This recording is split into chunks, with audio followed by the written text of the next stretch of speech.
Welcome back to our 12 Days of Christmas YouTube hop, and today is day 4. Now, remember I said yesterday that my theme in my house is mainly black, white, and red for Christmas this year. So, kind of like the rustic look. So anyway, I decided to use some of my leftover Kringle & Co. paper again, and this time I am creating a little stocking banner, and I've already got these 4 made. If I can find my little cutout that I used for this, I will definitely send you the link to that. But I'm not sure. I had made some copies of it like a couple years ago, and I just made these with a round die cut. Okay, so that was pretty easy. But anyway, if I can find it, I'll definitely attach it with a link so that you can download it from box.com. Okay, so let's go ahead and get started. I've already got 4 of these done, and all I need to do is make my 5th. So this is going to be a really super quick tutorial.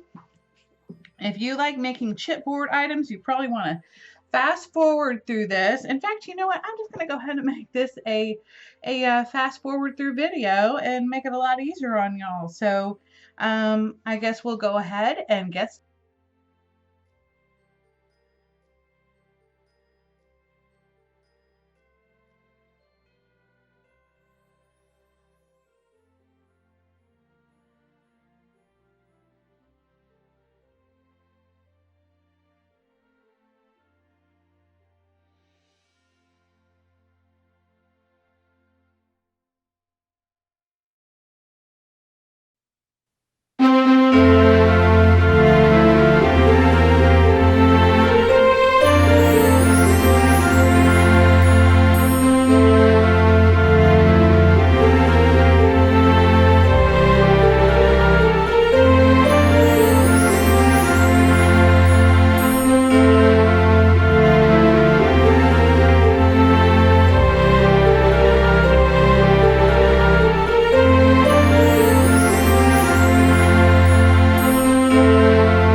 Well, guys, I really think this turned out cuter than I anticipated. When I first started this, I wasn't even thinking about putting on this rickrack ribbon that I got from Michaels, and I wanted to let you know that the rest of this stuff, besides the photo play paper, is from Hobby Lobby. So this ribbon right here is from the Make It Christmas, these poinsettias, and this little mistletoe ivy right there, that is from them as well. So anyway, I just wanted to thank you for joining in and for subscribing and joining in on the fun. So definitely check out all the other channels below and see what they have made, and I will have that in the about box or description box below. Hope you all have a wonderful and fabulous day, and see you on day 5. Bye, y'all.